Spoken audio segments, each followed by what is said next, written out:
Alô, comunidade! Começa agora o ICL Urgente, mais uma semana, dia 8 de junho, depois do feriadão. Todo mundo de volta, muita notícia. Véspera de Copa do Mundo, da abertura da Copa. O Brasil joga já no próximo sábado e tem jogo de abertura na quinta-feira. Mas antes disso, o noticiário da política, da economia, o noticiário internacional não para aqui no Brasil. O ICL Urgente traz o resumo para você desta segunda-feira.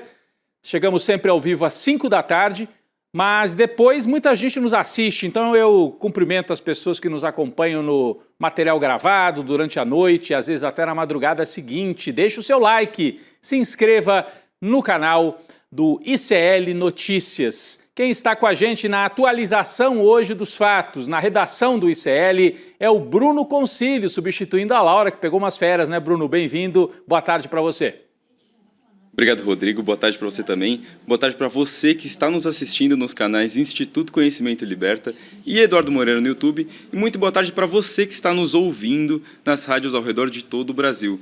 Não esquece de deixar o seu like nas nossas transmissões, se inscrever nos canais e também visitar a comunidade do ICL Urgente. Lá no Papo Legal a gente fez uma enquete. A enquete de hoje, vou dar uma olhada, é a suspensão da pesquisa que mostrou queda de Flávio Bolsonaro Aí, 3 escolhas. Primeira, uma decisão acertada tecnicamente, uma ajuda de Cássio Nunes Marques para Flávio, ou uma prévia, uma palhinha do que vai acontecer nas eleições. É isso, Rodrigo, vamos nessa. Pode ser uma mistura da resposta 2 com a 3, né? Uma ajuda do Cássio Nunes Marques para a campanha bolsonarista e uma prévia do que vai acontecer no TSE, presidido por um bolsonarista, Cássio Nunes Marques, que além de ter sido indicado pelo Bolsonaro, é próximo de Ciro Nogueira, próximo da turma do Centrão, né? Já viajou, já foi flagrado em viagens por aí com empresários e tomou essa decisão. Nós vamos começar falando disso. Boa tarde para você que mora nesse país em que a direita está com medo de pesquisa. Era a turma que dizia liberdade de expressão total, não tem limite para a liberdade, para se publicar tudo que se queira. No entanto, pediram a censura a uma pesquisa que mostrou Flávio Bolsonaro caindo depois do escândalo do Master. E o Cássio Nunes Marques topou, falou, está proibida a pesquisa, que já foi divulgada, né? Não tem muita consequência a não ser mostrar que há uma parceria entre Flávio Bolsonaro e o ministro Cássio Nunes Marques. Por isso que a nossa manchete de hoje é Cássio com K e com Flávio Bolsonaro. Que ele é o Cássio Nunes com K, né? É Cássio com K e com Flávio Bolsonaro. Daqui a pouco vamos trazer mais detalhes sobre isso. Então tá debaixo da asa do ministro, hein? Tá debaixo da asa do ministro. Quem? A candidatura da direita. O presidente do TSE, ministro Cássio Nunes Marques, que é também ministro do STF e por isso preside o TSE, é sempre um ministro do Supremo que vai presidir o tribunal. No passado já foi o Xandão, depois foi a Carmen Lúcia, né? Há um rodízio entre eles. Dessa vez é o Cássio Nunes Marques que está lá. Ele suspendeu a pesquisa da Atlas Bloomberg, aquela que mostrou queda de 6 pontos percentuais de Flávio Bolsonaro em relação a Lula no eventual segundo turno. O levantamento foi divulgado no dia 19 de maio, logo depois que saiu a gravação de Flávio Bolsonaro pedindo dinheiro para o Vorcaro, para o filme sobre o Jair. O Bruno tem mais informações sobre isso, sobre essa operação ali no TSE envolvendo o bolsonarismo. Bruno. Rodrigo, Cássio Nunes Marques atendeu a um pedido da pré-campanha de Flávio. A equipe do 01 afirma que o questionário da pesquisa teria sido estruturado de forma a induzir gravemente uma percepção negativa sobre o senador. O Flávio também sustentou que a disposição das perguntas e alguns temas, como o uso de associações entre o pré-candidato Daniel Vorcaro e o Banco Master, contaminam e induzem as respostas dos entrevistados. E para surpresa de 0 pessoas, a decisão de Nunes Marques seguiu mais ou menos por essa mesma lógica do pedido do Flávio. O ministro afirma que há indícios de indução para a contaminação das respostas, comprometendo a metodologia da pesquisa. Rodrigo. Com a decisão de Nunes Marques, a empresa Atlas não poderá mais manter os dados da pesquisa em seus canais digitais. Estão censurados, mas a pesquisa já rodou por aí. Tem muita gente retweetando, fazendo rodar mais ainda a pesquisa por causa da proibição.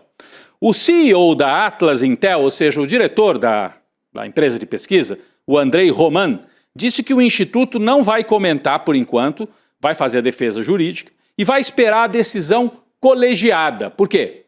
Porque, por enquanto, a decisão é monocrática do ministro Nunes Marques, mas ela vai ser levada para o plenário do TSE para ver se os outros ministros concordam ou não. Isso vai acontecer já na terça-feira.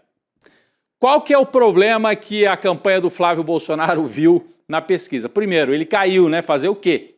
Agora a culpa é da empresa de pesquisa? Ele que se envolveu lá com o filme, com maracutaia, e a culpa é da empresa de pesquisa? A empresa, de fato, rodava o áudio do Flávio Bolsonaro para que os entrevistados na pesquisa dessem a sua opinião. Mas rodava esse áudio depois de perguntar sobre em quem que você iria votar. Então perguntava assim, você vai votar no Lula, no Caiado, no Flávio? A pessoa dizia no Lula ou no Ronaldo Caiado. Tá, aí tinha várias outras perguntas e tal, e lá no final dizia, o senhor já tomou conhecimento deste áudio aqui? E aí rodava. Então não influenciava a pergunta prévia em relação à escolha eleitoral. Mesmo assim, a campanha do Flávio Bolsonaro, num gesto de desespero, me parece, né, pediu a proibição, a censura, a palavra é essa, a pesquisa da Atlas. Eu acho que é mais um tiro no pé da campanha.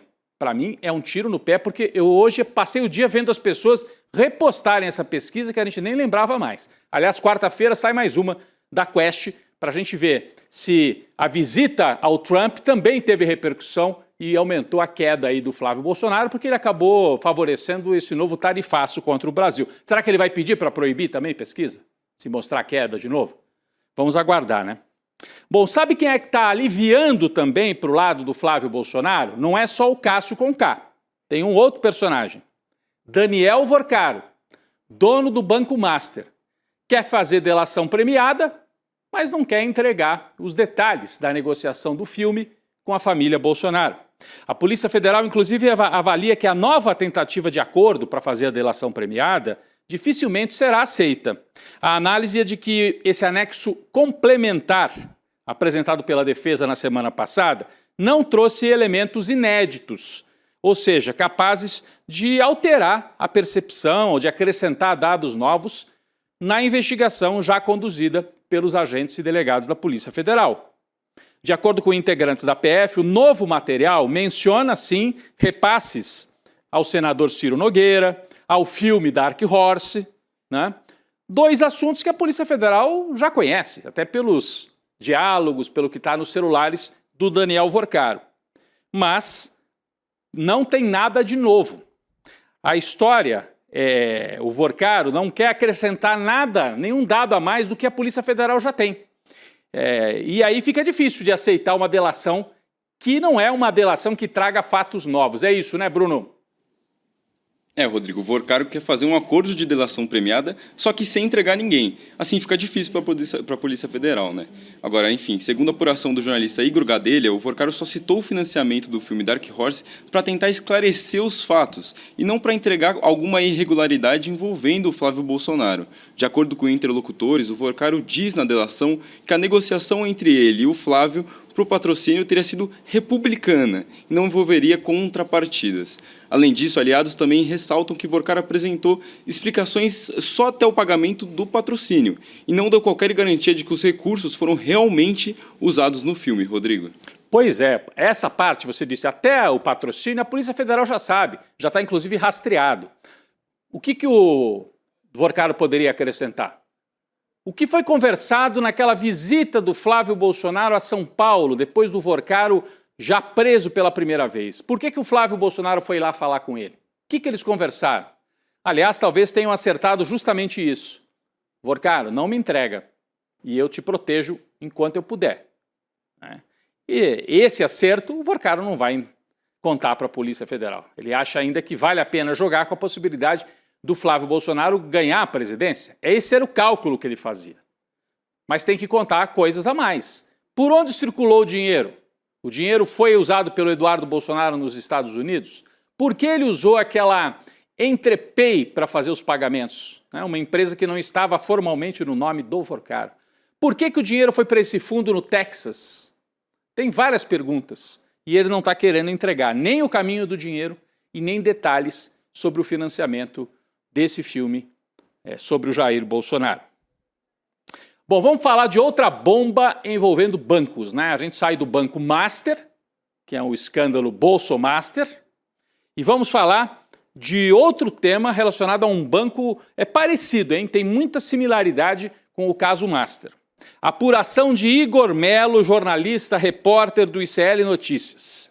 Ele apurou que a SEDAI, Estatal de Saneamento Básico lá do Rio de Janeiro, fez aportes de dezenas de milhões de reais no banco Digimais, que pertence a esse aqui que está na tela, o bispo Edir Macedo, líder da Igreja Universal do Reino de Deus, dono da TV Record e chefe indireto do Partido Republicanos, ao qual está filiado o governador de São Paulo e o presidente da Câmara, ao qual estão filiados. O governador de São Paulo é do Republicanos, o presidente da Câmara, Hugo Mota, também é do partido do Edir Macedo. Ele manda no partido. O Marcos Pereira é um homem do Edir Macedo. As operações financeiras foram realizadas na SEDAI com autorização do então diretor Antônio Carlos dos Santos, indicado pelo ex-governador Cláudio Castro. Para quem não sabe, o Digimais, esse banco do Edir Macedo, é tipo um Master 2.0. Tem suspeita de fraude, está enfiado em dívidas, não consegue pagar suas dívidas e conta com uma ajudinha de setores públicos e dos parceiros na política. Desde junho de 2025, esse diretor que eu trouxe o nome aqui, Antônio Carlos dos Santos, fez diversos investimentos em CDBs do Banco Digimais, só que não era com dinheiro dele, não. Era com dinheiro público, dinheiro de uma estatal, dinheiro da SEDAI, povo do Rio de Janeiro. É mais um escândalo. A gente já contou aqui como o Cláudio Castro botava dinheiro do Rio Previdência no Master e agora a SEDAI colocando dinheiro no banco do Edir Macedo. Meses antes de assumir esse posto de diretor da SEDAI, esse sujeito, Santos, foi assessor-chefe do gabinete de Cláudio Castro do Palácio da Guanabara. Ou seja, não é um funcionário lá da SEDAI que desavisadamente deu autorização. É um homem que o Cláudio Castro colocou na estatal, justamente para fazer esse tipo de operação. Ele foi indicação pessoal do ex-governador, responsável por assinar contratos, decidir investimentos em instituições financeiras, como o Master e agora como o Digimais do Edir Macedo. Vamos ficar de olho nesse caso, gente, porque tem muita similaridade. O Edir Macedo, por enquanto, está conseguindo manobrar, deu até sorte. Todo mundo olhando para o caso do Master e o Edir Macedo vai tentando salvar o banco dele, que também teve ajuda do governo do Cláudio Castro e dos bolsonaristas. Vamos chegar em Brasília, na política, nas decisões do Congresso Nacional. O presidente do Senado, Davi Alcolumbre, decidiu abrir uma rodada de debates para discutir a proposta que prevê o fim da escala 6x1. Olha aí a nossa manchete no ICL Notícias, no nosso site. Alcolumbre fará a reunião para debater a tramitação da PEC da escala 6x1. Ele vai se reunir com o senador Otto Alencar, presidente da CCJ, que é a Comissão de Constituição e Justiça, e com líderes partidários.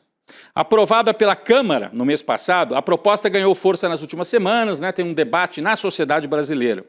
Alcolumbre agora quer fazer o caminho mais longo no Senado.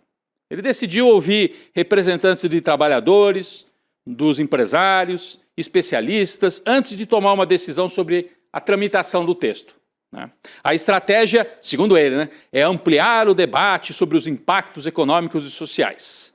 Nos bastidores, a movimentação é interpretada como uma resposta à pressão popular, que quer logo a aprovação da proposta, e como uma forma de ganhar tempo, de adiar, de atrapalhar mesmo.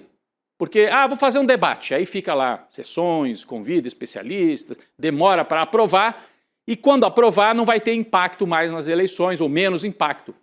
E também dá uma chance dos empresários tentarem tirar mais uma lasquinha, aumentar o tempo de transição.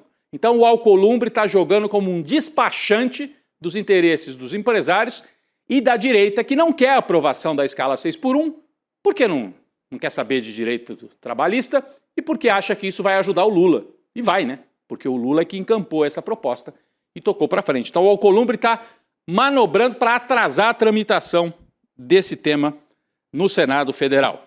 Enquanto o fim da escala 6x1 é discutido assim lentamente no Senado, a proposta que reduz maioridade penal de 18 para 16 anos Essa vai ser analisada pela CCJ da Câmara já nesta terça-feira, também conhecida como amanhã. O texto estabelece que a partir de 16 anos a pessoa possa ser considerada penalmente imputável, ou seja, possa responder por crimes. Inclusive, o tema tem sido usado pela oposição de direita para pressionar o governo Lula na área da segurança pública. O Bruno tem atualizações sobre este debate. Bruno. Pois é, Rodrigo. Como a gente sabe, a redução da maioridade penal é uma pauta histórica da extrema-direita. E o Flávio Bolsonaro tem transformado o tema em uma das suas bandeiras, uma das principais bandeiras da sua pré-campanha. No mês passado, o senador afirmou nas redes sociais que medidas como a redução da maioridade penal só avançam quando o presidente da República se envolve diretamente nas negociações com o Congresso, ou seja, jogando o problema para o Lula. Ou seja, na avaliação de Flávio, falta um envolvimento mais ativo do presidente Lula para que a proposta avance. Na Câmara dos Deputados, o PT tem se posicionado contra a mudança e eles tentam barrar a aprovação da PEC na Comissão de Constituição e Justiça. Por outro lado, o ministro da Justiça e Segurança Pública, Wellington César Lima e Silva, defendeu em entrevista ao jornal O Globo que o tema deve ser debatido. Rodrigo. Pode ser debatido, mas é assim, você veja, o Lula, qual que é a prioridade do governo Lula? Reduzir a jornada de trabalho, que é uma vitória histórica para os trabalhadores brasileiros. A direita é reduzir a maioridade penal. Acho que você pode até discutir isso, mas sem a expectativa de que vai ser olha, isso vai resolver tudo, vai acabar com o problema de segurança, né? Porque a ideia da direita é sempre essa. As leis são muito brandas. Aí você diminui para 16, depois tem que diminuir para 14 anos, 12, 10, 9. E o curioso, né? Eles são contra direitos humanos, só são a favor de direitos humanos para a família Bolsonaro. Aí eles choram, o meu pai está com soluço na cadeia, ele precisa de médico, precisa disso, precisa daquilo. Nós somos a favor de direitos humanos, para todo mundo. E esse debate tem que ser feito com seriedade, sem estardalhaço, como faz a turma do Bolsonaro. Bom, a gente está vendo aí uma disputa de pautas, né? O que vai ser mais importante nessa campanha? Direitos sociais, a economia crescendo ou a questão da segurança pública? A direita quer debater segurança, o Lula quer debater mais a economia e os direitos sociais. E como é que estão montados ou estão se montando os palanques nos estados? Que isso é fundamental. Além do tema da pauta, né, que vai entrar no debate, como é que estão sendo montados os palanques? Há menos de 4 meses das eleições, os principais grupos políticos ainda trabalham para consolidar os palanques. A gente fez um resumo aqui dos 2 principais candidatos, como é que estão os palanques nos estados. Primeiro, os palanques do Lula. Quem é que representa o Lula? Quem que é o candidato a governador do Lula nos estados? Em vermelho, são os estados onde o PT é cabeça de chapa no palanque do Lula. Então você percebe que no Nordeste, principalmente, o PT está na cabeça de chapa na Bahia, Piauí, Maranhão, Ceará, Rio Grande do Norte. Em São Paulo, com Haddad. No Espírito Santo. E aí em alguns outros estados onde não conseguiu fechar grandes alianças e daí foram petistas também com pouca chance de ganhar, mas que vão para a cabeça de chapa no Mato Grosso do Sul, Rondônia, Roraima. Aí o Lula tem palanques do PDT, no Rio Grande do Sul com a Juliana Brizola, no Paraná com o Requião, né? Em outros estados também. Até o PSD, partido do Kassab, o Lula tem palanques com o PSD. O mais importante deles, Rio de Janeiro, aqui ó, em amarelinho, ó, PSD com Eduardo Paes, é o candidato a governador do Lula. Aqui nessa cor cinza, você percebe que estão os estados indefinidos, onde o PT, o Lula, a campanha, não conseguiram ainda estabelecer quem é que vai puxar o palanque. O mais importante, Minas Gerais, o Lula apostava no Rodrigo Pacheco, está tentando ainda uma aliança com o Alexandre Calil, que é o do PDT, e talvez tenha que lançar o nome do próprio PT. Isso ainda está sendo debatido. Mas os palanques do Lula, você tem uma indefinição em 3 estados, Minas Gerais, Goiás e Tocantins, e ele está razoavelmente bem definido, inclusive em alguns lugares, numa aliança até com partidos mais à direita, como MDB, no caso do Pará, e também no caso de Alagoas, do Renan Calheiros. E os palanques do Flávio Bolsonaro, como é que estão organizados? Vamos dar uma olhada aqui. É claro que ele aposta principalmente no PL para puxar as eleições, né? Então, em azul mais escuro, esse azul mais escuro, é onde o candidato vai ser do próprio partido dele, do PL, né? Você percebe que a imensa maioria é do PL. Num azul um pouco mais claro, São Paulo, por exemplo, o candidato do bolsonarismo é do Partido Republicanos, que eu acabei de falar, partido do Edir Macedo, partido do Tarcísio de Freitas. Então, São Paulo partido o candidato do Flávio, o palanque do Flávio, Tarcísio de Freitas.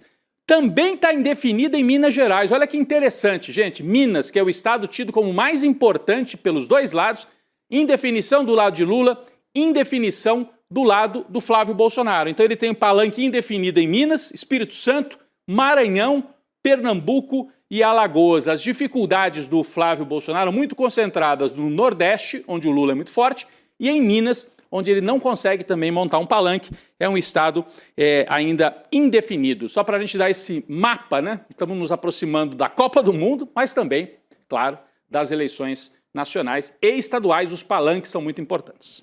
Vamos virar a página aqui e partir para o noticiário internacional. Cessar-fogo dentro do cessar-fogo.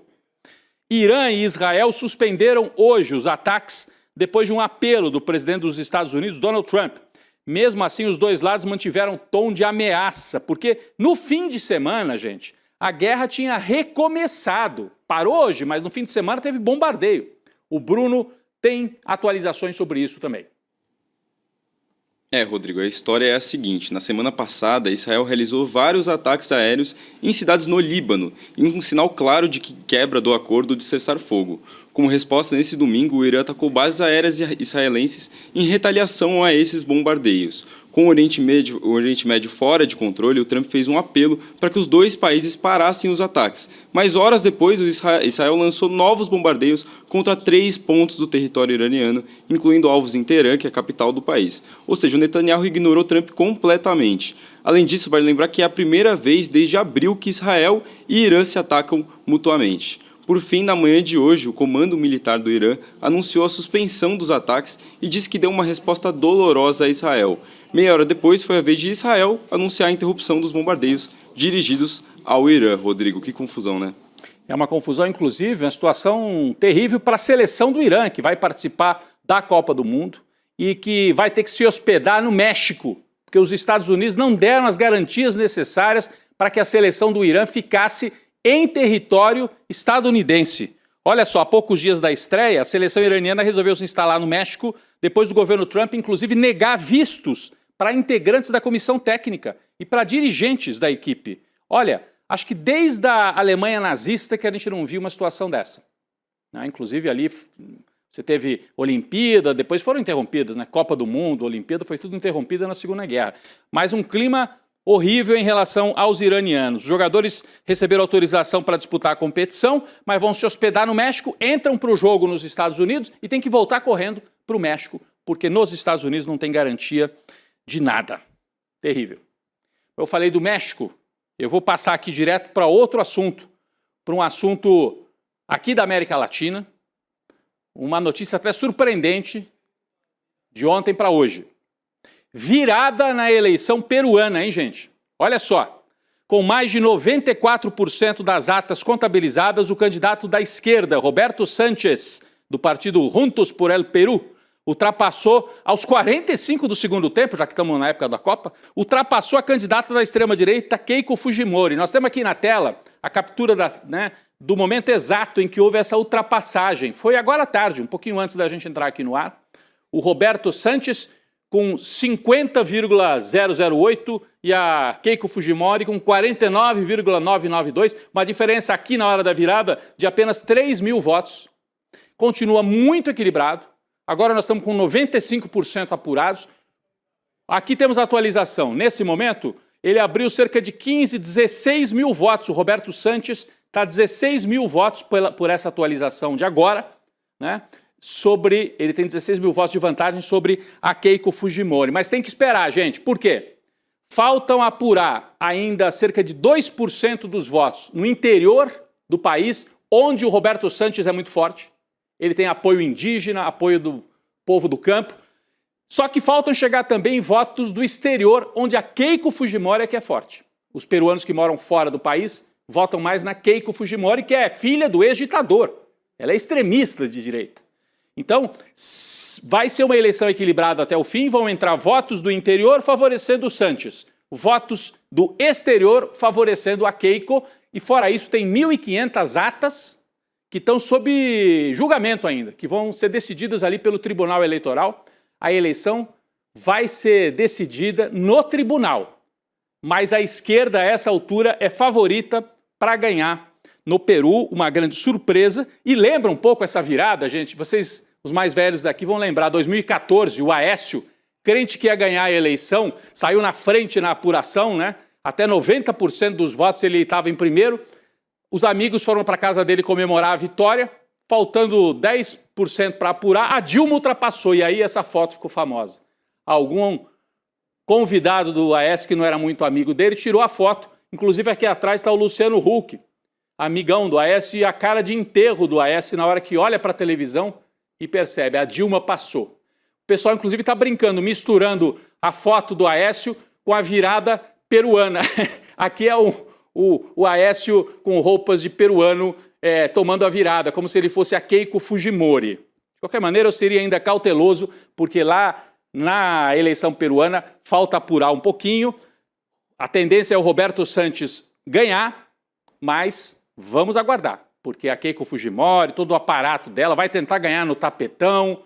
Situação complicadíssima, mas se vier a vitória do Santos, será uma vitória importante no momento em que a extrema-direita avança na América do Sul, seria uma vitória importantíssima para a esquerda.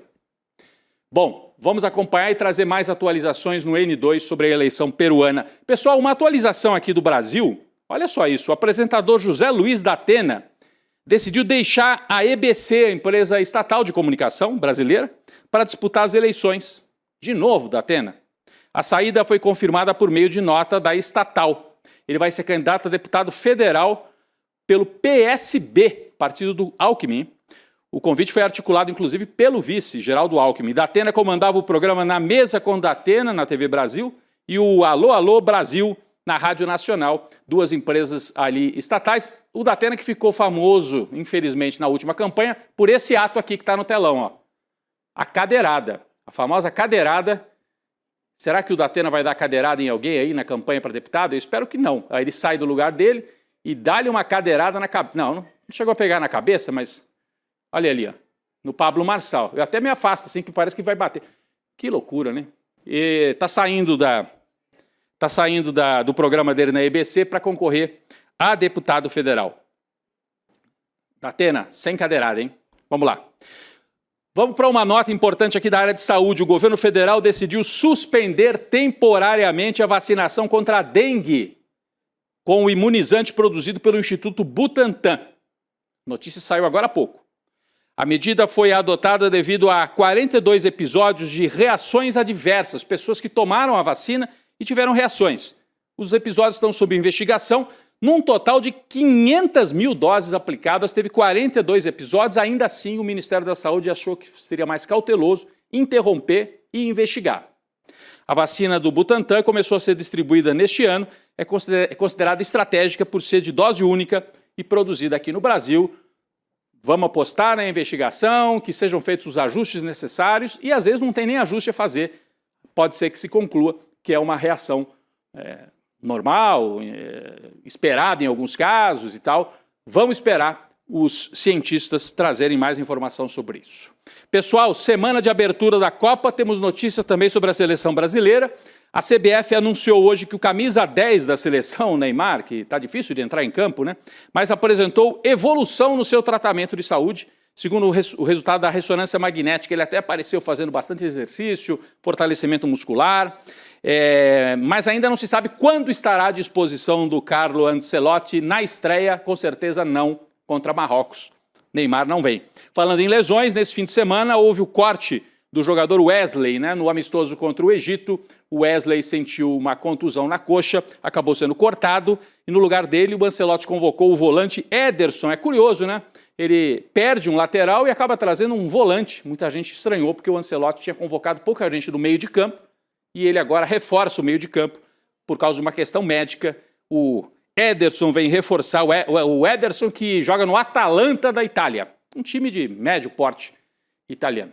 É isso aí, novidades da seleção brasileira, sábado tem a estreia.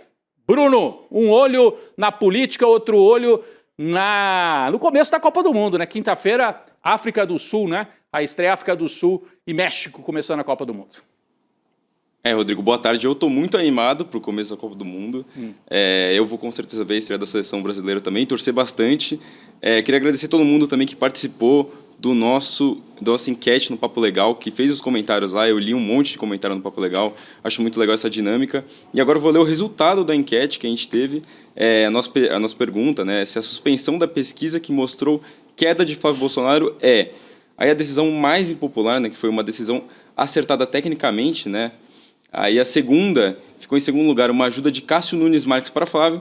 E a terceira, a ganhadora, 78% dos votos, é uma prévia do que vai acontecer nas eleições. Então a galera está bem pessimista, né, Rodrigo, com a atuação do TSE nas eleições que vão rolar aí em outubro. Preocupada com a presidência, principalmente do Cássio Nunes Marques. Ele vai aprontar, já começou a aprontar com essa decisão em relação à pesquisa. Vamos ficar de olho, ainda bem que tem um colegiado ali que vai botar freio no Cássio Nunes Marques. Até amanhã, Bruno, obrigado pela participação. Obrigado, até amanhã. Até amanhã, e eu faço um convite para você, amanhã, terça-feira, você acompanhar às 8 horas da noite o encontro sobre o efeito do maior El Niño, né, esperado das últimas décadas. Super El Niño e a catástrofe climática. Você pode se inscrever para esse evento, para esse debate, né, que vai ter a condução do Eduardo Moreira e a participação de Guy McPherson, Marina Silva, do teólogo Leonardo Boff, tudo isso na terça-feira, 8 horas da noite. Super El Niño e a catástrofe climática. Você se inscreve em iclurgente.com.br. Está curioso para saber o que vem aí no segundo semestre, principalmente? O El Niño, que tamanho que vai ter? iclurgente.com.br. Você se inscreve e acompanha amanhã, 8 horas da noite, o debate, né, o alerta que vai ser feito aqui pela equipe do ICL. Vem aí o N2 com a Gabi Varela, o Chico Sá, toda a nossa equipe. Daqui a pouco eu estou por lá. Valeu, gente. É amanhã o nosso encontro com o professor Guy McPherson, uma das maiores autoridades sobre a questão climática no mundo. E com certeza, a mais controversa e radical. Porque para ele, tudo isso que a gente está vendo é só o começo de algo que pode ser muito pior. Amanhã, às 8 horas da noite, a gente vai estar junto. Até porque somente juntos a gente vai conseguir se proteger disso.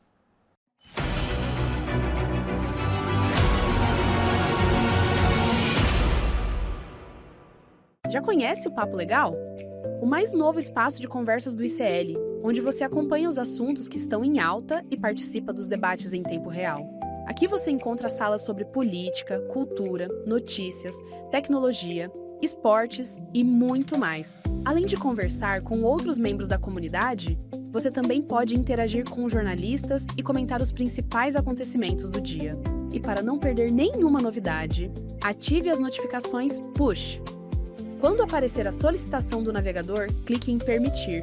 E pronto! Agora você recebe alertas sempre que houver novidades nas conversas do Papo Legal. Papo Legal, a comunidade do ICL em tempo real. Oi, gente! Toda terça-feira, às 19 horas, tem o Precisamos Conversar inédito, mas isso você já sabe. Mas se você perdeu o programa ao vivo, você pode assistir da seguinte maneira, é bem fácil. Você entra lá no YouTube, em ICL, Instituto Conhecimento Liberta, vai ter uma aba, que é a aba Playlists. Nessa playlist você vai lá e procura por Precisamos Conversar e você pode assistir a todos os programas, o que passou e os outros da outra temporada também. Se fica à vontade, assiste no seu tempo, do seu jeito. Aqui no ICL é tudo muito fácil de encontrar. Então venha com a gente, aproveita e se inscreve no canal ICL. Estamos revolucionando o mundo, meu amor!